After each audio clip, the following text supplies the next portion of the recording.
കേരള ക്ലിപ്സിന്റെ ഏറ്റവും പുതിയ പോഡ്കാസ്റ്റിലേക്ക് സ്വാഗതം. ഇന്ന് എൻ്റെ കൂടെ വന്നിരിക്കുന്നത് എൻ്റെ മുത്തശ്ശനാണ് PCS രാജ. ഇൻട്രൊഡ്യൂസ് ചെയ്തോളൂ. PCS രാജ, റിട്ടയർഡ് കോളേജ് ഓഫീസ് സ്റ്റാഫ്.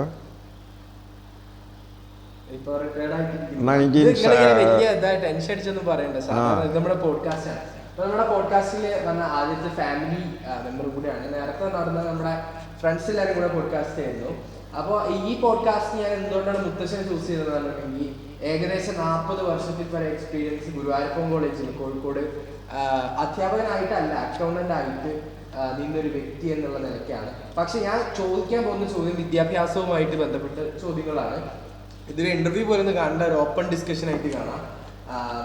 അപ്പോൾ ബേസിക് ആയിട്ട് കുറച്ച് ക്വസ്റ്റ്യൻസ് പ്രിപ്പയർ ചെയ്തിട്ടുണ്ട്. ഭയങ്കര സിമ്പിൾ ക്വസ്റ്റ്യൻസ് ആണ് കേട്ടോ. അപ്പോൾ ആദ്യം തന്നെ പറയട്ടെ, ഈ മുത്തശ്ശൻ ഇപ്പം ഇപ്പൊ റിട്ടയർ ആയിട്ട് എത്ര വർഷമായി? 97 റിട്ടയർ ചെയ്താണ്. ഇത് more than 26 years retirement. Okay. അപ്പോൾ മുത്തശ്ശൻ ഇപ്പം ഈ അക്കൗണ്ടന്റ് എന്ന് പറഞ്ഞ ഒരു പദവിയിൽ എത്തുന്നതിന് മുമ്പേ, അതായത് ഡിഗ്രി കാലഘട്ടം ആദ്യം എങ്ങനെയായിരുന്നു ഡിഗ്രി കാലഘട്ടം? അതായത് ഏത് വർഷമായിരുന്നു? ഗുരുവായൂരപ്പൻ കോളേജിലാണെന്ന് പറഞ്ഞു. അപ്പൊ ഈ വീഡിയോയിലെ കാണുന്ന പല ആൾക്കാരും ഗുരുവായൂരപ്പൻ കോളേജിൽ പഠിക്കുന്ന സ്റ്റുഡൻസ് ഉണ്ടാവും.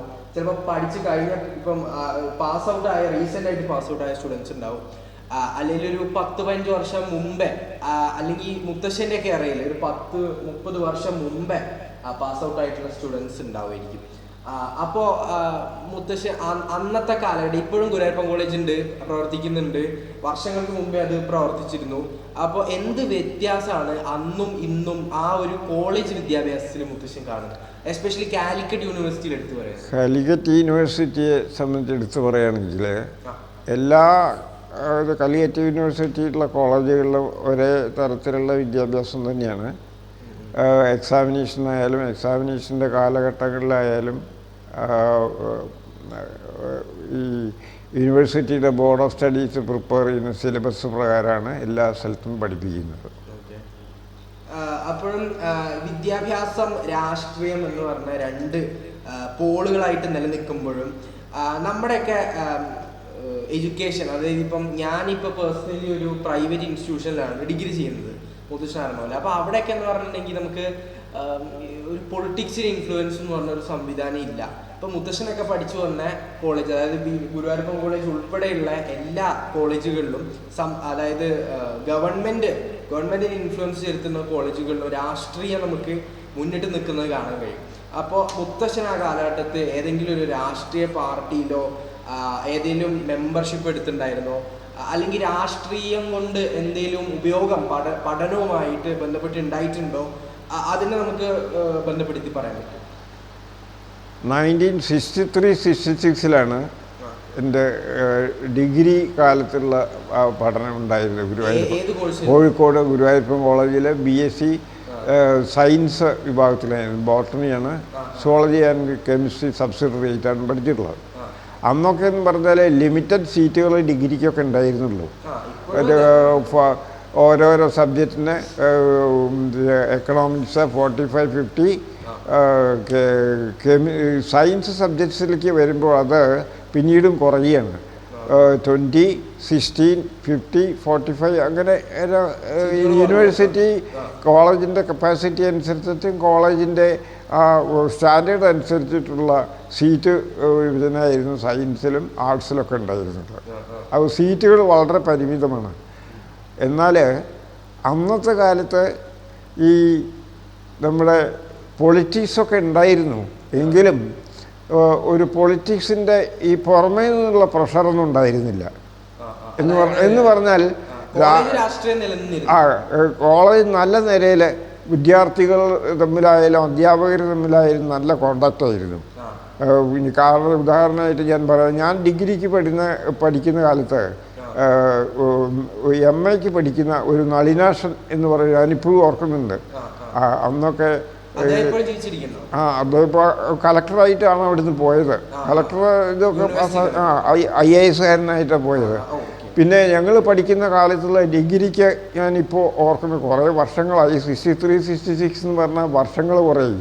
എങ്കിലും അന്നത്തെ പഠിച്ചിരുന്ന വിദ്യാർത്ഥികൾക്ക് ഒരാൾക്കും ജോലി അവരവർ ഉദ്ദേശിച്ചതല്ലെങ്കിലും ജോലി കിട്ടാത്തതായ പഠിപ്പ് കഴിഞ്ഞ് ജോലി കിട്ടാത്തതായിട്ടുള്ള ഒരു വിദ്യാർത്ഥികളും ഉണ്ടായിരുന്നില്ല. അതിന് പ്രധാന കാരണം പഠിപ്പ് ഈ രാഷ്ട്രീയത്തിൻ്റെ ഇന്നത്തെ മാതിരിയുള്ള പ്രഷറോ അല്ലെങ്കിൽ കുട്ടികൾ തമ്മിൽ ബഹളം കൂട്ടലോ അടിപിടിയോ ഒന്നും ഉണ്ടായിരുന്നില്ല. ഏറ്റവും നന്നായിട്ട് പഠിക്കുന്ന കുട്ടിയാണ് അവിടെ ചെയർമാനായിട്ട്, കോളേജ് ചെയർമാനായിട്ട് അങ്ങനത്തെ വിദ്യാർത്ഥികളെ നിൽക്കാറുള്ളൂ. രാഷ്ട്രീയം കുറേശ്ശെ കടന്നുണ്ടെങ്കിലും നല്ല വിദ്യാർത്ഥികളാണ് ലീഡേഴ്സായിട്ട് വരുന്നത്. നല്ലോണം പഠിക്കുന്ന വിദ്യാർത്ഥികൾ ക്യാരക്ടറിലായാലും അവരുടെ എല്ലാ സോഷ്യൽ മൂവ്മെൻറ്റ്സ് ആയാലും നല്ല വിദ്യാർത്ഥികളായിരുന്നു കോളേജിൻ്റെ ചെയർമാനായിട്ടൊക്കെ വന്നിരുന്നത്. അല്ല, അതിലുള്ള അന്ന് പ്രവർത്തിച്ച പല നമ്മുടെ ഈ രാഷ്ട്രീയ മേഖലയിൽ നിന്ന ആൾക്കാരാണ് ഇപ്പം നമ്മൾ മുഖ്യരായിട്ട് പല മേഖലകളിലും നമ്മൾ ഇല്ല. അന്നത്തെ രാഷ്ട്രീയ പ്രഷർ ഇല്ല എന്ന് ഞാൻ പറഞ്ഞില്ലേ. അന്നത്തെ രാഷ്ട്രീയക്കാരൊക്കെ നല്ല എൻ്റെ കൂടെ പഠിച്ചിരുന്ന ഡോക്ടർമാർ, എഞ്ചിനീയർമാർ, പ്രിൻസിപ്പൽമാർ, പ്രൊഫസർമാരൊക്കെ ആയിട്ട് പോയി. ഇന്നും പലരും ജീവിച്ചിരിക്കുന്ന വലിയ റിട്ടയർ ആയിട്ടുണ്ടാവും, വർഷങ്ങൾ കുറേയായി. എങ്കിലും നല്ല വിദ്യാർത്ഥികൾ എല്ലാവർക്കും നല്ല അവരവർക്ക് ഇഷ്ടപ്പെട്ടത് അല്ലെങ്കിൽ ഒരു ജോലി ജീവിതത്തിൽ ജസ്റ്റ് ഹാൻഡ് ടു മൗസ്.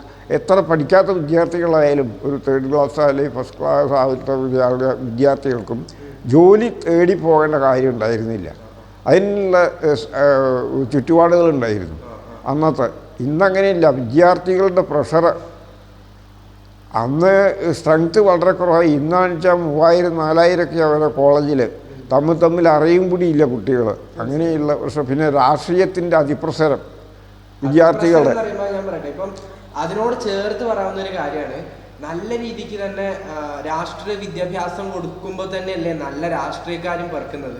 നല്ല വിദ്യാർത്ഥികളെ എന്ന് പറഞ്ഞാൽ രാഷ്ട്രീയ നേതാക്കന്മാരുണ്ടാക്കലല്ല വാസ്തവത്തിൽ ലക്ഷ്യം. നമ്മുടെ കാരിക്കുലം വിദ്യാർത്ഥികളുടെ യൂണിവേഴ്സിറ്റി തലത്തിലൊക്കെ വിദ്യാർത്ഥികൾ നോക്കുകയാണെന്ന് വെച്ചാൽ ഈ അവരവരുടെ ഓരോരുത്തർക്കും ഓരോ എയിമുണ്ടാവും. എക്കണോമിക്സ്, സയൻസ് സബ്ജക്ട്സ് എന്ന് പറഞ്ഞാൽ ഈ പൊളിറ്റിക്സ് അന്ന് കടന്നുകൂടിയിട്ടില്ല. ഈ പൊളിറ്റിക്സ് വല്ലാതെ കടന്നു വിടുമ്പോഴാണ് ഈ വിദ്യാർത്ഥികൾ പൊളിറ്റിക്സ് വല്ലാതെ കടന്നു വിടുമ്പോൾ അവരുടെ പഠിപ്പിൽ ശ്രദ്ധിക്കാൻ കഴിയാതെ പാർട്ടി ഓഫീസുകളിലും മറ്റും ചുറ്റി നടന്ന് വേണ്ടാത്ത ദുഷ്പ്രവൃത്തികളൊക്കെ പഠിച്ച് പഠിപ്പിന് പ്രാധാന്യം കൊടുക്കാതെ രാഷ്ട്രീയത്തിന് പ്രാധാന്യം കൊടുക്കുമ്പോൾ അവരുടെ ജീവിതം ഒന്നായിട്ട് കട്ടപ്പുകയായിട്ട് പോകുന്നത് എന്ന് പറഞ്ഞാൽ ഫെയിലിയർ ആയിട്ട് പോകുന്നത്. പക്ഷേ ഒരു രാഷ്ട്രീയക്കാരനെ നമ്മുടെ നാടിന് ആവശ്യമല്ലേ? രാഷ്ട്രീയക്കാരൻ നല്ല ഒരു രാഷ്ട്രീയക്കാരൻ ഈ രാഷ്ട്രീയക്കാരാണല്ലോ ഇപ്പോൾ നമ്മൾ സോഷ്യലിസ്റ്റ് ഇച്ഛിക്കുന്നതായാലും കമ്മ്യൂണിസ്റ്റ് ഒരു ഈക്വലീസാണ്. എല്ലാ രാഷ്ട്രീയക്കാരെയും ജനങ്ങളുടെ സേവിക്കലാണ്. ആ ജനങ്ങൾ സേവിക്കണമെന്നുണ്ടെങ്കിൽ ബേസിക്കായിട്ട് ക്യാരക്ടർ നന്നായിരിക്കണം. അവരുടെ ക്യാരക്ടർ നന്നായിരിക്കണം. പിന്നെ അതുമാത്രമല്ല, നമ്മുടെ രാജ്യത്തിൻ്റെ പൊതുവായിട്ടൊരു സംസ്കാരമുണ്ട്.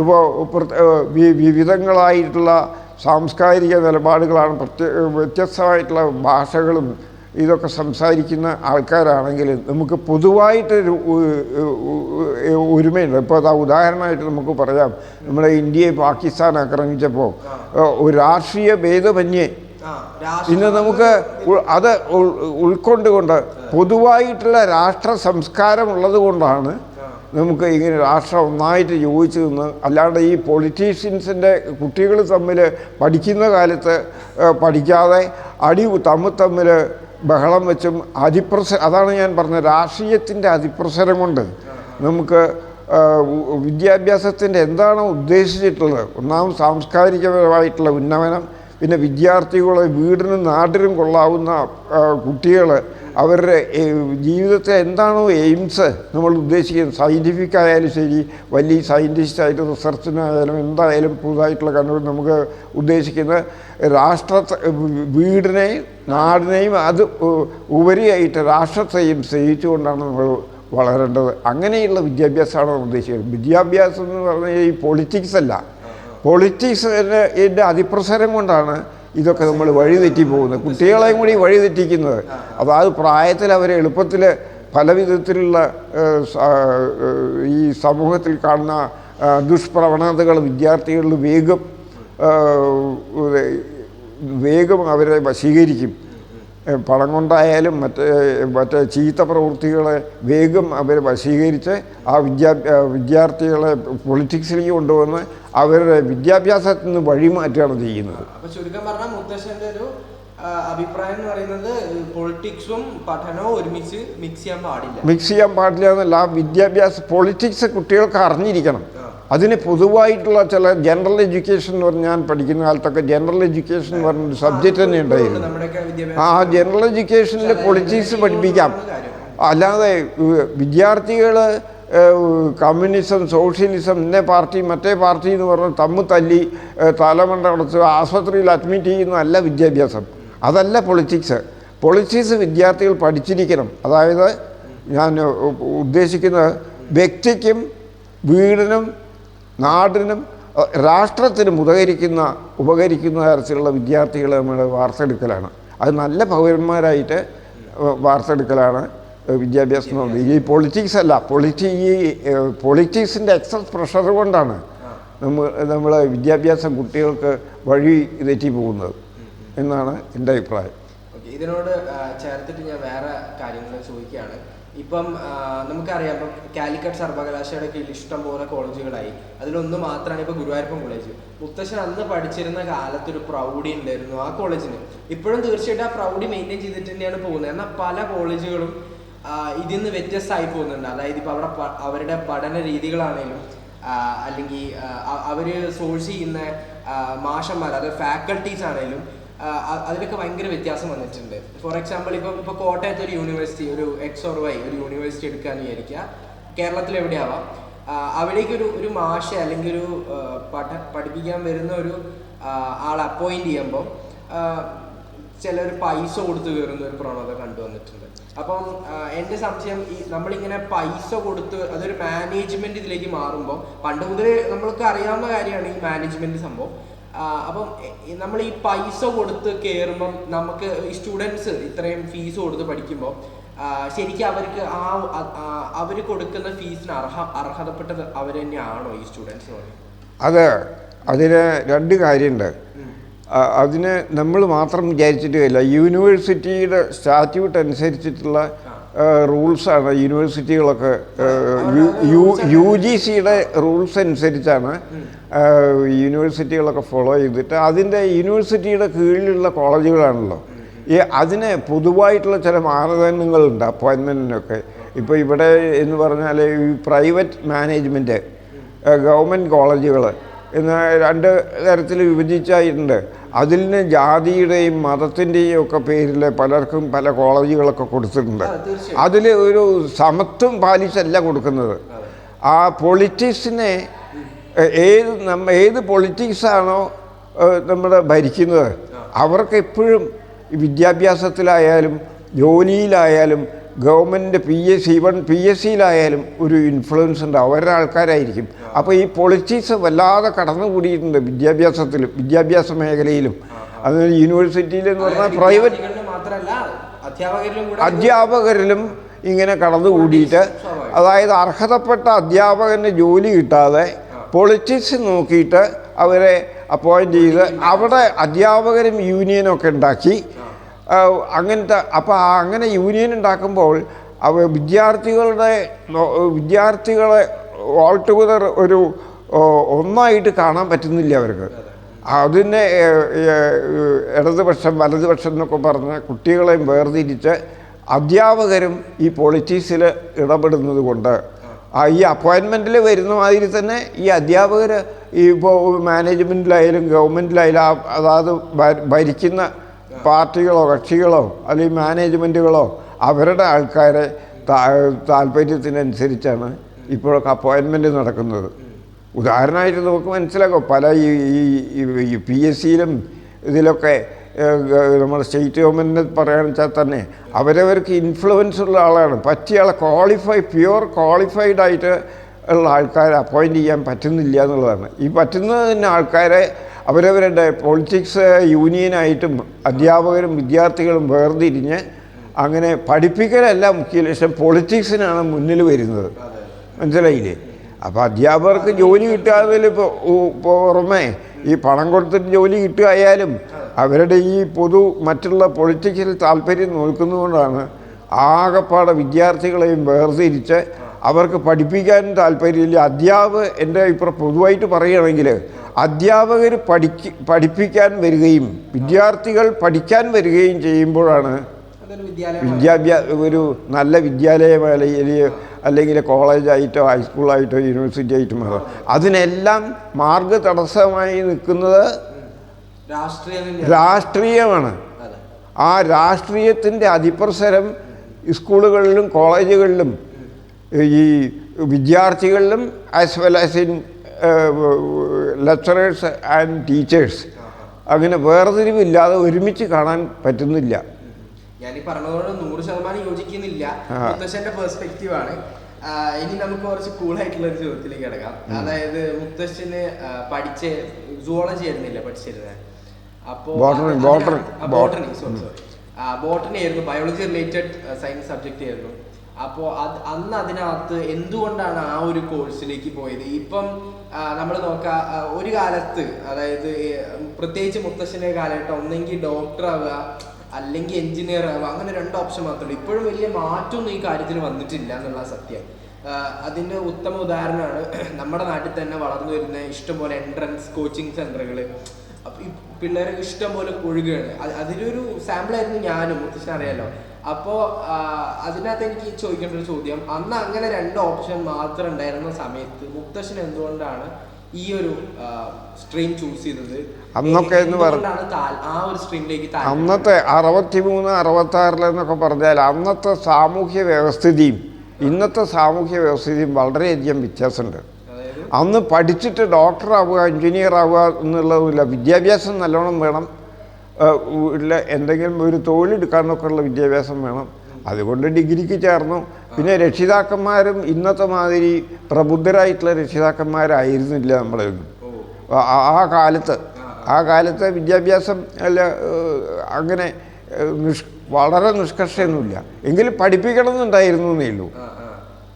അതാണ് ഞാൻ പിന്നെ എൻ്റെ ഈ zoology, botany, chemistry, botany main, chemistry and zoology subsidiary അങ്ങനെയായിരുന്നു. അന്ന് ഇത് എടുക്കാൻ കാരണം എന്താ വെച്ചാൽ എനിക്ക് ഈ വരയ്ക്കുന്ന ചിത്രം വരയ്ക്കുന്നതിലും മറ്റേ കാര്യത്തിൽ അന്നത്തെ വാസ്തവത്തിൽ ജോലി കിട്ടുക എന്നുള്ള ഒബ്ജക്റ്റിലോ അല്ലെങ്കിൽ പഠിച്ചിട്ട് വലിയൊരു നേരെ എത്തുക എന്നുള്ളൊരു കൺസെപ്റ്റൊന്നും ആയിരുന്നില്ല. നല്ലോണം പഠിക്കുക, എനിക്ക് നല്ലോണം വരയ്ക്കാനറിയാം. അപ്പോൾ ആൾക്കാരൊക്കെ പറയുന്നത് കേട്ടിട്ടുണ്ട് ധാരാളം വരയ്ക്കാനുണ്ട് സുവോളജി ബോട്ടണിയിലൊക്കെ. അപ്പോൾ അതുകൊണ്ട് അത് എടുത്തു എന്നല്ലാതെ അങ്ങനെ ഒരു പ്രത്യേക ഓബ്ജക്റ്റോട് കൂടിയിട്ട് പഠിച്ചതല്ല. ആ കാലഘട്ടം അങ്ങനെയായിരുന്നു. അതായത് ഞാൻ 10ാം ക്ലാസ്സിലൊക്കെ വരയ്ക്കുന്നതിനൊക്കെ അടിപൊളിയായിട്ട് മുത്തശ്ശൻ വരയ്ക്കുന്നു. അപ്പോൾ ഞാൻ പല പ്രൊജക്റ്റൊക്കെ മുത്തശ്ശനെ കൊണ്ട് നിന്ന് വരപ്പിച്ചിരുന്നേ. അത് പല ടീച്ചർമാർക്കും അറിയില്ല. അത് വളരെ വലിയൊരു ഘടകമാണ്. നമ്മൾ ചൂസ് ചെയ്യുന്ന സ്ട്രീമും നമുക്ക് എന്തെങ്കിലും അതുമായിട്ട് റിലേറ്റ് ചെയ്തില്ല. ഇപ്പോൾ ഞാൻ തന്നെ ഇപ്പോൾ ചൂസ് ചെയ്തിരിക്കുന്ന മാസ് കമ്മ്യൂണിക്കേഷൻ ആണ്. അപ്പോൾ അറ്റ്ലീസ്റ്റ് എന്തെങ്കിലും ഒരു വാസന ആ ഒരു സ്ട്രീമിൽ ഉണ്ടെങ്കിൽ മാത്രമേ നമ്മൾ എടുത്തിട്ട് കാര്യമുള്ളൂ എന്നാണ് എൻ്റെ ഒരു പേഴ്സണൽ ടേക്ക്. അപ്പോൾ അതുകൊണ്ടാണ് മുത്തച്ഛന ഈ ഒരു സ്ട്രീം ചൂസ് ചെയ്യാൻ കാരണം. അതുപോലെ തന്നെ നമ്മുടെ വീഡിയോ ഇതേപോലെ തന്നെ സാമൂതിരി ഗുരുവായൂരപ്പൻ കോളേജ് കോഴിക്കോട്, അതായത് കോളേജിൽ പഠിച്ച പൂർവ്വ വിദ്യാർത്ഥികളും അല്ലെങ്കിൽ കുറേ കാലം മുന്നേ പഠിച്ചവരൊക്കെ ഈ വീഡിയോ കാണുന്നുണ്ടാവും. അപ്പോൾ അവർക്ക് വേണ്ടിയിട്ട് അന്ന് എന്തെങ്കിലും ഒരു അന്നത്തെ കാലത്ത് ഉണ്ടായ എന്തെങ്കിലും ഒരു സംഭവം, എന്തെങ്കിലും വളരെ ഫണ്ണി ആയിട്ടുള്ള സന്തോഷം നൽകുന്ന എന്തെങ്കിലും സംഭവം.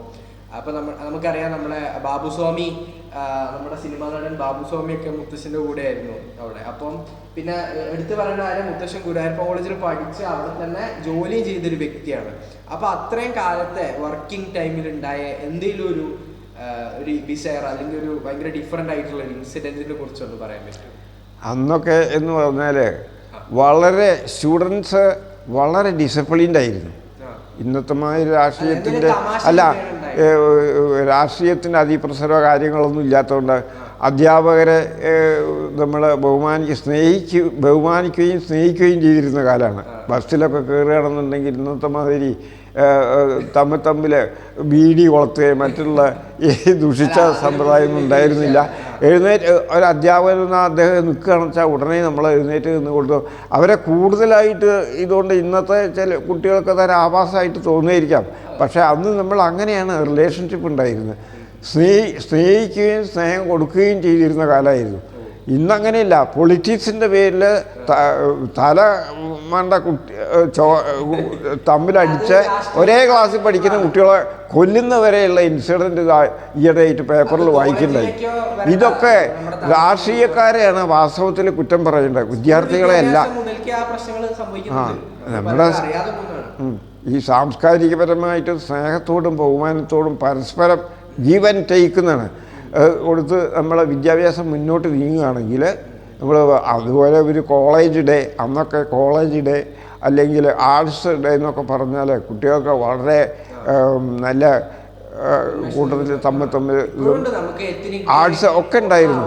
അതുപോലെ ഈ വിദ്യാർത്ഥികൾ മാത്രമല്ല, ഇങ്ങനെയുള്ള ബഹളം അല്ലെങ്കിൽ കൂക്കുംവിളിയൊന്നും സാധിക്കില്ല അന്ന് രക്ഷിതാക്കന്മാരെയും പ്രധാനപ്പെട്ട ഈ കോഴിക്കോട് നഗരത്തിലുള്ള പ്രധാനപ്പെട്ട ആൾക്കാരൊക്കെ ക്ഷണിച്ച് അവരൊക്കെ പഴയ ഓൾഡ് സ്റ്റുഡൻസ് അവരൊക്കെ വരുമായിരുന്നു. ഇങ്ങനെയുള്ള ഈ വികൃതിത്തരങ്ങളൊന്നും അല്ലെങ്കിൽ അത് ഔട്ട് ഓഫ് വേ, വിദ്യാർത്ഥികളുടെ സ്വഭാവത്തിന് ഔട്ട് ഓഫ് വേ പോകാൻ യാതൊരു വഴിയില്ലായിരുന്നു. ഇന്നിപ്പോൾ കോളേജ് ഡേ എന്നൊക്കെ ഉണ്ടാകും ഇടിയിൽ ചാടി കുരയ്ക്കലും തമ്മിലടിക്കലും സ്റ്റേജിലേക്ക് വരെ കല്ലെടുത്തെറിയലൊക്കെയാണ് കാണുന്നത്. അത് എൻറ്റയർലി ഡിഫറൻറ്റ്. അതായത് നമ്മുടെ വിദ്യാഭ്യാസത്തിൻ്റെ എയിം പോയിട്ടാണ്. വിദ്യാഭ്യാസത്തിൻ്റെ എയിം എന്താണ്? രാഷ്ട്രീയമല്ല. രാഷ്ട്രീയം നല്ല വിദ്യാഭ്യാസം കൊടുക്കുന്ന വിദ്യാർത്ഥികളെ നല്ല ആൾക്കാരെ തിരഞ്ഞെടുക്കും ജനാധിപത്യത്തിൽ. ഇതിപ്പോൾ അത് സാധിക്കുന്നില്ല. രാഷ്ട്രീയത്തിൽ അടിമപ്പെട്ടിട്ട് ഇപ്പോൾ 4 ആളെ കുത്തിക്കൊന്ന ആൾ മന്ത്രിമാരാകുക എന്നൊക്കെ പറഞ്ഞാൽ എന്തൊരു പ്രഹസനമുള്ളത്. അത് it is not a qualification. ഈ രാഷ്ട്രീയത്തിൽ ബഹളം കൂട്ടി വിദ്യാർത്ഥികളിൽ നിന്ന് ബഹളം കൂട്ടി നേതാവാകുന്നത് എൻ്റെ അഭിപ്രായത്തിൽ it is not a qualification. അങ്ങനെ വരുന്നതുകൊണ്ടാണ് നമ്മുടെ രാഷ്ട്രം, പ്രത്യേകിച്ച് നമ്മുടെ കേരളം കീഴ്പ്പെട്ട് വരുന്നത്. എഡ്യൂക്കേഷൻ എന്ന് പറഞ്ഞാൽ എന്താ? എഡ്യൂക്കേഷൻ്റെ എയിം വീടിനും നാടിനും രാഷ്ട്രത്തിനും ഉപകരിക്കുന്ന അച്ചടക്ക ബോധമുള്ള വിദ്യാർത്ഥികൾക്ക് രാഷ്ട്രത്തെ പുനർനിർമ്മാണത്തിൽ പങ്കെടുക്കാൻ സാധിക്കുന്നു. എനിക്ക് മനസ്സിലായത്, മുത്തശ്ശൻ പറഞ്ഞതിൽ മനസ്സിലായത്, നമ്മൾ പഠനം കഴിഞ്ഞിട്ട് തീരുമാനിക്കേണ്ട ഒന്നാണ് നമ്മൾ രാഷ്ട്രീയത്തിലേക്ക് ഇറങ്ങണോ, നമ്മൾ അതിന് വർത്താണോ എന്ന് അറിയേണ്ടത്. അല്ലാണ്ട് നമ്മൾ ആ കാലഘട്ടത്തിൽ നമ്മൾ പഠിക്കുന്ന കാലഘട്ടത്തിൽ പഠിക്കുക എന്നുള്ള ചിന്ത മാത്രമായിരിക്കണം ഒരു വിദ്യാർത്ഥിയുടെ. പഠിക്കുക എന്നുള്ള ചിന്ത മാത്രമല്ല, അന്നും കോളേജിൽ ഈ ആർട്സ് ഫെസ്റ്റിവല്, കോളേജ് ഡേ എന്നൊക്കെ പറഞ്ഞാൽ സന്തോഷിക്കാനും കുട്ടികൾ തമ്മിൽ ഇടപഴകാനും സാംസ്കാരികപരമായിട്ട് നല്ല നിലയിൽ ഇടപഴകാനുമുള്ള പരിപാടികളൊക്കെ കോളേജിൽ അന്നും ഉണ്ടായിരുന്നു. അതുകൊണ്ടാണ് ബഹളമൊന്നും ഉണ്ടാക്കാതെ വളരെ സുന്ദരമായിട്ട് പോയിരുന്നു. ഇന്നത്തെ മാതിരി കോളേജ് ഡേക്ക് ബോധമില്ലാതെ കണ്ട് കുട്ടികൾ തമ്മിൽ അടിക്കുന്ന പരിപാടിയൊന്നും ഞങ്ങളെ കാലത്ത് ഉണ്ടായിരുന്നില്ല. അതുകൊണ്ട് നല്ല നല്ല ആൾക്കാരും കൂടെ പഠിച്ചിട്ടുള്ളവർക്ക് ഡോക്ടർമാരും എഞ്ചിനീയർമാരും രാഷ്ട്ര നിർമ്മാണത്തിനുള്ള സെൻട്രൽ ഗവൺമെൻറ്റിലും സ്റ്റേറ്റ് ഗവൺമെൻറ്റിലും ഒക്കെ നല്ല നല്ല സ്ഥിതിയിൽ ഇരുന്ന ആൾക്കാരാണുള്ളത്. ഇന്നിപ്പോൾ പഠിച്ചു വരുന്ന കുട്ടികൾ അങ്ങനെ കാണുന്നില്ല. 1-2 ആൾക്ക് രാഷ്ട്രീയത്തിൽ പ്രവേശിച്ച് മന്ത്രിയാവുകയായിരിക്കാം, പക്ഷെ ബാക്കിയുള്ളവരെ സ്ഥിതി എന്താ? അതാണ്. ബാക്കിയുള്ളവരൊക്കെ യാതൊരു അന്തമില്ലാതെ ജോലി കിട്ടാതെ വലഞ്ഞു തിരിഞ്ഞ് കിടന്ന് ഈ വേണ്ടാത്ത പ്രവൃത്തികളിലേക്ക് തിരികണം ചെയ്യുന്നു 95%. അതിനു മുന്നേ വേറൊരു കാര്യം പറയുന്നത്, ഇപ്പൊ നമ്മുടെ അതായത് ഇപ്പം നാഷണൽ എഡ്യൂക്കേഷൻ പോളിസി ഒരു അപ്ഡേറ്റ് വന്നു 2020 ശേഷം. അപ്പം 3 വർഷ UGകളൊക്കെ, അതായത് അണ്ടർ ഗ്രാജുവേറ്റ് പ്രോഗ്രാംസ് ഒക്കെ 4 വർഷമായി മാറി. അപ്പോൾ ഇങ്ങനെയൊക്കെ എഡ്യൂക്കേഷനിലെ അപ്ഡേറ്റുകൾ വരുമ്പം, അതായത് പ്രാക്ടിക്കൽ സെഷൻസ് കൂടുതൽ തുടങ്ങി. അതായത് ഇപ്പം തിയററ്റിക്കൽ നോളജ് എന്നുള്ളത് മാറ്റി നിർത്തി. അതായത് ഇപ്പം നമ്മൾ ആ കാലത്ത് ഓപ്പൺ ഹീമർ ആറ്റോമിക് ബോംബ് കണ്ടുപിടിക്കുന്നതും അദ്ദേഹം തിയറിയിൽ നിന്ന് പ്രാക്ടിക്കൽ സെഷനിലേക്ക് മാറിയപ്പോൾ ഉണ്ടായ വ്യത്യാസങ്ങളൊക്കെ നമുക്ക് അനലൈസ് ചെയ്ത് അറിയാൻ പറ്റും. എത്രത്തോളം പ്രാക്ടിക്കൽ നോളജിന് നമുക്ക് ഇമ്പോർട്ടൻസ് ഉണ്ട്. അപ്പോൾ ആ ഒരു ഇതിലേക്ക് വരുമ്പോൾ നമ്മുടെ നാട് പ്രാക്ടിക്കൽ ലേണിംഗ് വളരെ വൈകിട്ടാണെങ്കിലും മാറിക്കൊണ്ടിരിക്കുകയാണ്. ഇപ്പോൾ മുത്തശ്ശനൊക്കെ പഠിച്ചിരുന്ന കാലത്ത് കൂടുതലും തിയററ്റിക്കൽ പഠിക്കുക, നമ്മൾ അതേപോലെ നമ്മൾ ജോലിയിലേക്ക് പഠിച്ച ഉടനെ ജോലിയിലേക്ക് പ്രവേശിക്കുന്നു. അപ്പോൾ ഈ ജോലിയിലേക്ക് പ്രവേശിക്കുമ്പോഴായിരിക്കും നമുക്ക് ഈ പല ബുദ്ധിമുട്ടുകളും, അതായത് പ്രായോഗികമായി ചെയ്യാൻ പറ്റുന്ന പല ബുദ്ധിമുട്ടുകളും നമ്മൾ അറിയുന്നത്. അതായത് നമ്മൾ ഒരു ജോലി സ്ഥലത്ത് നിന്ന് വീണ്ടും 1-2 മാസം നമ്മൾ ഇരുന്ന് പഠിക്കേണ്ടി വരും ആ ജോലിയുടെ സ്വഭാവം, അല്ലെങ്കിൽ നമ്മുടെ ബേസിക് സ്കിൽസ് ഡെവലപ്പ് ചെയ്യാൻ വേണ്ടിയിട്ട് നമ്മൾ വീണ്ടും കാലം ചെലവഴിക്കേണ്ടി വരും. അപ്പോൾ ഈ പ്രാക്ടിക്കൽ ലേണിങ്ങിന് ഇത്രയും ഇമ്പോർട്ടൻസിനെ കുറിച്ച് ഉള്ള അഭിപ്രായം എന്താണ്? അത് ഇത് ഇമ്പ്രൂവ് ചെയ്ത് അതോ തിയററ്റിക്കൽ ആയിട്ടുള്ള നോളജ് തന്നെയാണോ നല്ലത്?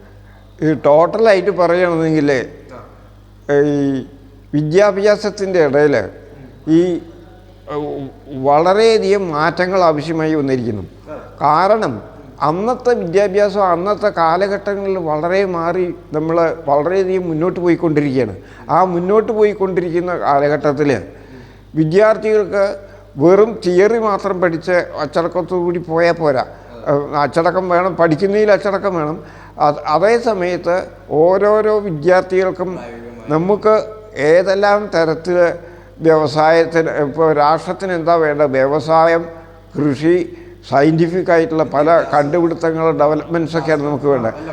ആ ശാസ്ത്രത്തിൻ്റെയൊക്കെ അതിനനുസരിച്ച് നമ്മൾ കാലഘട്ടത്തിനനുസരിച്ച് സിലബസുകളൊക്കെ മാറ്റം വന്ന് വളരെ ഒന്നും എനിക്ക് ഉറപ്പിച്ച് പറയാനുള്ളത്, രാഷ്ട്രീയത്തിൻ്റെ കാര്യത്തിൽ വളരെ ഡിസിപ്ലിൻഡ് ആയിട്ട് പോകണം. ഈ വിദ്യാർത്ഥികളെയും നല്ല ഈ PhD അല്ലെങ്കിൽ റിസർച്ചൊക്കെ നടത്തുന്ന വിദ്യാർത്ഥികളൊന്നും ഉപദ്രവിക്കാത്ത കൂട്ടത്തിലുള്ള രാഷ്ട്രീയ ഇടപെടലേ പാടുള്ളൂ.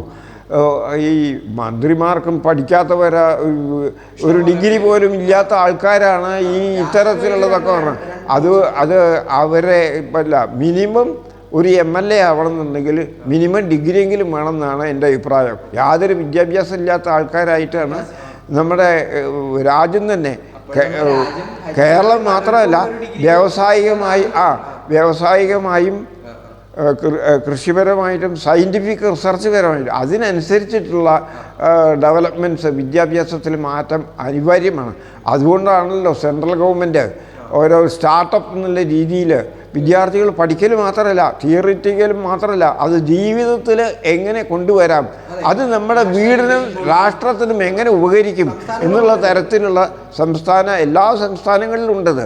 അത് നമ്മൾ പൊതുവായിട്ടുള്ള രാഷ്ട്രത്തിന് ഉപകരിക്കത്തക്ക വിധത്തിൽ ഈ സ്റ്റാർട്ടപ്പുകളൊക്കെ ഉപയോഗിച്ച് നമ്മുടെ രാഷ്ട്രത്തെ എല്ലാ സ്റ്റേറ്റുകളും മുന്നോട്ട് പോവുകയാണെങ്കിൽ വിവിധങ്ങളായിട്ടുള്ള സാംസ്കാരികമായിട്ടും മറ്റേ ഭാഷാപരമായിട്ട് വ്യത്യസ്തമാണെങ്കിലും നമുക്ക് ലോകത്തിൽ മുന്നോട്ട് തന്നെ വരാൻ കഴിയുന്നുള്ള പല ഉദാഹരണങ്ങളും ഇന്നത്തെ വിദ്യാർത്ഥികളെ ഫോളോ അപ്പ് ചെയ്യണം. അതുകൊണ്ട് ഈ സിലബസ് വളരെ രാഷ്ട്രീയമായിട്ടൊക്കെ മാറ്റി നിർത്തി കുട്ടികളെ വീടിനും നാടിനും, ഞാൻ പ്രത്യേകിച്ച് പറയുകയാണ്, വീടിനും നാടിനും രാഷ്ട്രത്തിനും ഉപകരിക്കാത്ത വിധത്തിൽ മുന്നോട്ട് കൊണ്ടുപോകണമെന്നാണ് എൻ്റെ അഭിപ്രായം. അതുപോലെ തന്നെ ഏറ്റവും കൂടുതൽ നമുക്ക് അവസാനത്തെ ഒരു ടോപ്പിക്കിലേക്ക് കിടക്കാം. സമയം ശരവണിപ്പുറവനായി. നമുക്ക് എല്ലാവർക്കും അറിയാം, ഇപ്പൊ കഴിഞ്ഞ 2 മാസം മുമ്പേ ഞാൻ എൻ്റെ ഒരു ഇത് പറയാം, ഞാൻ ബാംഗ്ലൂരിൽ പോകാൻ നിൽക്കുമ്പോൾ താമരശ്ശേരി സ്റ്റാൻഡിൽ ബാംഗ്ലൂരിൽ വരുമ്പോൾ ഞാൻ കുറച്ച് വൈകി എത്താൻ രാവിലെ. അപ്പം ഞാൻ ബസ് സ്റ്റോപ്പിൽ കുറച്ച് നേരം ചാഞ്ഞ് കിടന്നുറക്കാന്ന് പറഞ്ഞു. അപ്പം അപ്പുറത്തെ ചേട്ടൻ എന്നോട് പറയുകയാണ്, മോനെ സൂക്ഷിച്ചോ, ഇവിടെ എപ്പോഴെങ്കിലും ആളൊന്ന് കുത്താം, ചെറിയ പയ്യന്മാരൊക്കെ ഇറങ്ങിയിട്ടുണ്ട്, എൻ്റെ അടുത്ത് പറയാം. അപ്പം ഞാനിങ്ങനെ ആലോചിച്ചു, നമ്മുടെ നാടും കേരളം ഇത്രയും സാക്ഷരത 100%, 100% എഡ്യൂക്കേഷൻ എന്നൊക്കെ പറയുമ്പോഴും ഇവിടെയും പല കൊലപാതകങ്ങളും വളരെ ചെറിയ പ്രായത്തിൽ തന്നെ നടക്കുന്നുണ്ട്. കഞ്ചാവ്, MDMA തുടങ്ങിയ രാസവസ്തുക്കളുടെ വിൽപ്പന, എസ്പെഷ്യലി യങ്സ്റ്റേഴ്സ്, അതായത് 15-ന്റെയും 20-25 വയസ്സിന് ഇടയിലുള്ളവരാണ് ഏറ്റവും കൂടുതൽ ഇതിന് അടിമപ്പെടുന്നത്. അപ്പോൾ അന്നത്തെ കാലത്ത് ഇങ്ങനെയുള്ള കാര്യങ്ങൾ തീർച്ചയായിട്ടും ഇപ്പോൾ കഞ്ചാവ് പോലെയുള്ള രാസവസ്തു അല്ല, കഞ്ചാവ് പോലെയുള്ള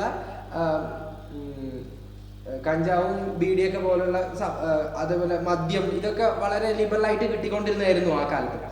പക്ഷെ ഇപ്പോഴത്തേക്ക് വരുമ്പോഴേക്കും വളരെ മാരകമായിട്ടുള്ള കെമിക്കൽ സബ്സ്റ്റൻസ്, MDMA, അതുപോലെ പേര് പോലും നമുക്ക് അറിയാൻ പറ്റാത്ത പലതരം രാസവസ്തുക്കളായി മാറിയിട്ടുണ്ട്. അപ്പോൾ അതിനെ നമ്മൾ എങ്ങനെ ഓവർകം ചെയ്യാൻ പറ്റും? അതാണ് പ്രത്യേകമായിട്ട് എനിക്ക് എടുത്തു പറയാനുള്ളത്. ആ ചോദ്യം നല്ല ചോദ്യമാണ്. അത് കാരണം, ഇതിനൊക്കെ പ്രധാന കാരണം നമ്മുടെ രാഷ്ട്രത്തിനും നമ്മുടെ പ്രത്യേകിച്ച് കേരളത്തിനും പൊതുവായിട്ടുള്ളൊരു സംസ്കാരവും സ്നേഹവും സമ്പന്നമായ പെരുമാറ്റമൊക്കെ ഉണ്ട്. ഈ വിദ്യാഭ്യാസത്തിൻ്റെ ഉദ്ദേശത്തിൽ നിന്ന് മാറി വളരെയധികം മാറിയിട്ടുണ്ട് എന്നുള്ളതിൻ്റെ പരിപൂർണമായ തെളിവാണ് ഇന്ന് വളർന്നു വരുന്ന കുട്ടികളും സ്റ്റുഡൻസ് മാത്രമല്ല, അവരൊരു കുടുംബജീവിതം നിൽക്കുമ്പോൾ വേണ്ടപ്പെട്ട ജോലിയില്ല, വരുമാനമില്ല, തമ്മിൽ സ്നേഹമില്ല. സ്നേഹത്തോടു കൂടിയിട്ടുള്ള പെരുമാറ്റവും നമ്മുടെ സംസ്കാരത്തിനനുസരിച്ചിട്ടുള്ള വിദ്യാഭ്യാസവും അത് നല്ല അധ്യാപകരുടെ ക്ലാസ്സും ഒക്കെ ഉണ്ടായിക്കഴിഞ്ഞാൽ വിദ്യാർത്ഥികൾ ഇങ്ങനെ വഴിതെറ്റി പോവില്ല. നമ്മുടെ വീടിനും നാടിനും രാഷ്ട്രത്തിന് തന്നെ ഉപകരിക്കുന്ന തരത്തിലുള്ള വിദ്യാർത്ഥികൾ നമ്മളൊരു 10 വർഷത്തിൽ കാൽക്കുലേറ്റ് ചെയ്ത് ഒരു സ്റ്റേറ്റിനെ അത് മാറ്റി നിർത്താൻ പാടില്ല. പ്രധാനമായിട്ട് ക്യാരക്ടർ മോൾഡിങ് അത് വളരെ പ്രധാനമാണ്. നോട്ട് പൊളിറ്റിക്സ് പഠിപ്പിക്കലല്ല കോളേജിലും റിസർച്ചിനൊന്നും വേണ്ടത്. അത് കുട്ടികൾ പഠിച്ചോളും. അല്ലെങ്കിൽ പഠിക്കാൻ പ്രത്യേകമായിട്ട് ജനറൽ എഡ്യൂക്കേഷൻ പറഞ്ഞ സബ്ജക്റ്റ് വെച്ച് കൊടുത്താൽ മതി. അങ്ങനെ ആയത് ക്യാരക്ടർ നല്ല വിദ്യാർത്ഥികൾ നല്ല തരത്തിലുള്ള മുന്നോട്ട് വരൽ ഇങ്ങനെ MDMAയും ഇന്ത്യയും സ്നേഹവും നമ്മൾ പഠിക്കേണ്ട ഓബ്ജക്റ്റ് മറന്നു പോയിട്ട് അവർ വിചാരിച്ച തരത്തിലുള്ള വിദ്യാഭ്യാസം കിട്ടാഞ്ഞിട്ടും അവർ തരത്തിലുള്ള വിചാരിച്ചിട്ടുള്ള ഒരു തൊഴിൽ കിട്ടാഞ്ഞിട്ടും ഇങ്ങനെയുള്ള ഇതിലാണ് ഇന്നത്തെ വളർന്നു വരുന്ന തലവ. കേൾക്കുന്നില്ലേ നമ്മൾ? അച്ഛൻ അമ്മയെ കൊന്നു, മകൻ അച്ഛനെ കൊന്നു. ഇതൊക്കെ കാരണം പ്രധാനമായിട്ടുള്ള വിദ്യാഭ്യാസത്തിൻ്റെ ക്യാരക്ടർ മോൾഡിങ് എന്നുള്ള വ്യവസ്ഥ തന്നെ വിട്ടുപോയി. അത് പൊളിറ്റിക്സ് കയ്യേറിയിട്ട് അവരെ ഒരു ദുഷ്പ്രഭുത്വത്തിലേക്ക് ഈ MDMA പോലുള്ള ഈ ഇതിലേക്ക് മാറ്റുകയാണ്. ഈ പൊളിറ്റിക്സാണ് അതിന് പ്രധാന കാരണം എന്നത്. ഈ പൊളിറ്റീഷ്യൻസ് ഈ വിദ്യാർത്ഥികളെ ഇങ്ങനെ മാറ്റി നിർത്തുന്നതിൽ ക്ലാസ്സിൽ തുടർ വിദ്യാഭ്യാസത്തെ പഠിച്ചതിനൊക്കെ സ്നേഹത്തോടു കൂടിയും സംസ്കാരത്തോടു കൂടിയും വളരേണ്ട വിദ്യാർത്ഥികളെ, ഭാവി പൗരന്മാരായിരിക്കുന്ന വിദ്യാർത്ഥികളെ അവർക്ക് വേണ്ട മാതിരി ഗൈഡൻസ് കൊടുക്കാതെ ചീത്ത പൊളിറ്റിക്സിൽ കൂടി വളർന്ന് ഇവർ MDMA മറ്റും കഞ്ചാവ് കളിച്ച് അച്ഛൻ അമ്മയെ കൊല്ലുന്നു, മകൻ അച്ഛനെ കൊല്ലുന്നു. സ്വത്തിനായാലും മറ്റേ കാര്യം തമ്മിൽ സ്നേഹമില്ല. അത് പൊതുവായിട്ടുള്ള ആ സംസ്കാരം ബേസിക്കായിട്ട് സ്കൂളുകളിൽ നിന്നും കോളേജുകളിലെത്തുമ്പോൾ തീരെ ഇല്ലാതെയാവുകയാണ്. അപ്പോൾ അത് ആ ബേസിക്കായിട്ടുള്ള ക്യാരക്ടർ മോൾഡിങ് എന്ന് പറയുന്ന ഒരു പ്രധാനപ്പെട്ട ഈ രാഷ്ട്രീയം പഠിപ്പിക്കുന്നതിന് പകരം നല്ല പൗരന്മാരായിട്ട് വീടിനെയും നാടിനെയും സ്നേഹിക്കുന്നതായിട്ട് അവർക്ക് ഉതകുന്ന തരത്തിലുള്ള വിദ്യാഭ്യാസം ബ്രാഞ്ച് തിരിച്ചനുസരിച്ച് അവർക്ക് യോജിച്ച മനസ്സിന് ഇഷ്ടപ്പെട്ട വിദ്യാഭ്യാസം കൊടുത്ത് അവരെ ഗൈഡൻസ് കൊടുത്ത് വിടണമെന്നാണ് എൻ്റെ അഭിപ്രായം. ഇതിനെ കൂടെ തന്നെ ഞാനൊരു കാര്യം പറയുകയാണ്. ഇപ്പം നമ്മുടെ നിയമവ്യവസ്ഥകളിൽ വരുന്ന മാറ്റങ്ങൾ, അപ്പോൾ അത് അനിവാര്യമല്ലേ മുത്തശ്ശൻ്റെ അഭിപ്രായത്തിൽ? അതായത് ഇപ്പോഴും ഇത്ര ഗ്രാം കഞ്ചാവോ അല്ലെങ്കിൽ കഞ്ചാവ് ലീഗലൈസ് ചെയ്യണം, അതായത് നിയമപരമാക്കണം എന്നൊക്കെ പറയുന്ന ആൾക്കാരുണ്ട്. അവരോടൊക്കെ മുത്തശ്ശന് അവസാനമായിട്ട് പറയണം. അതെ, ഈ കഞ്ചാവും കള്ളെന്നൊക്കെ പണ്ടൊക്കെയാണെന്ന് വെച്ചാൽ ഞാനൊക്കെ പഠിക്കുന്ന കാലത്ത് ഇതൊന്നും MDMA മറ്റേ രാസ ലഹരികളൊന്നും കേട്ടിട്ടുന്നില്ല. ഇന്ന് അതങ്ങനെ വരാൻ കാരണം ഇതിനൊക്കെ പ്രധാന കാരണം ക്യാരക്ടർ മോൾഡിങ് സ്കൂളുകളിലും കോളേജുകളിലും ഇല്ലായ്മയും തമ്മിൽ സ്നേഹത്തോടു കൂടി വളരേണ്ട വിദ്യാർത്ഥികൾ പൊളിറ്റിക്സിന് വേർതിരിച്ച് തമ്മിൽ അടി കൂടുന്നത് കൊണ്ടാണ്. രാഷ്ട്രീയമാണ് ഇത് അടിച്ച് വിദ്യാഭ്യാസത്തെ താറുമാറാക്കിയത്, സംശയമില്ലാതെ പറയാം. അത് ഇന്ന രാഷ്ട്രീയക്കാരെന്ന് പ്രത്യേകമായിട്ട് ഞാൻ എടുത്തു പറയുന്നില്ല. അവർ ദിവസം എല്ലാ സ്കൂളുകളിലും കോളേജുകളിലും പിന്നെ പേപ്പറുകളിലും അതെ ഈ കൊലയെപ്പറ്റി, സ്വന്തം പ്രസവിച്ച കുട്ടിയെ പുഴയിലിട്ട് കൊല്ലുന്നു, ഇങ്ങനെയുള്ള കുടുംബങ്ങൾ എങ്ങനെ ഉണ്ടാകുന്നു? ഇതൊന്നും ഒരു പൊതുവായിട്ടുള്ള ധാർമ്മികമായിട്ടുള്ള സാംസ്കാരികപരമായിട്ടുള്ള വിദ്യാഭ്യാസം ഇല്ല. വെറും അതാണ് കാരണം. അത് പ്രധാന കാരണം ഈ ഡൗൺ റൈറ്റ് പൊളിറ്റീഷ്യൻസ് ഇതിലൊക്കെ കടന്നുകൂടിയിട്ടാണ്. അധ്യാപകർക്ക് പഠിപ്പിക്കാനും വിദ്യാർത്ഥികൾക്ക് പഠിക്കാൻ പോകാനും പറ്റാത്തൊരു കാലമായിരിക്കുന്നു എന്ന് തന്നെ പറയേണ്ടിയിരിക്കുന്നു. അപ്പോൾ അത്രയും തന്നെയാണ് നമ്മൾ ഈ ഒരു സെഷൻ കൊണ്ട് ഉദ്ദേശിച്ചത്. എൻ്റെ കൂടെ ഇത്ര നേരം ഇരുന്നത് PCS രാജ. കൂളായിട്ട് പറയാം, നമ്മളെ എപ്പം കൂടെ പറഞ്ഞ പോലെ നിങ്ങൾ കാണുന്ന ആരെങ്കിലും ഉണ്ടെങ്കിൽ എന്നെ കോൺടാക്ട് ചെയ്ത് കഴിഞ്ഞാൽ ആ മുത്തശ്ശന് നിങ്ങൾക്ക് എന്താവശ്യത്തിനും കിട്ടാവുന്നതാണ്. അതേപോലെ അല്ലേ ധാരാളം ഗുരുവായൂരപ്പൻ കോളേജിനെ സംബന്ധിച്ച് ഇഷ്ടം പോലെ മെമ്മറീസ് ഇല്ല അന്നത്തെ പറയാനായിട്ട്. അതിനെക്കുറിച്ചൊക്കെ വേറൊരു എപ്പിസോഡിൽ തീർച്ചയായിട്ടും സംസാരിക്കാം. അപ്പോൾ അടുത്തൊരു നല്ല പോഡ്കാസ്റ്റ് വേണ്ടി കാണുന്നവരെ thank you for tuning in. എല്ലാവർക്കും നന്ദി, നമസ്കാരം.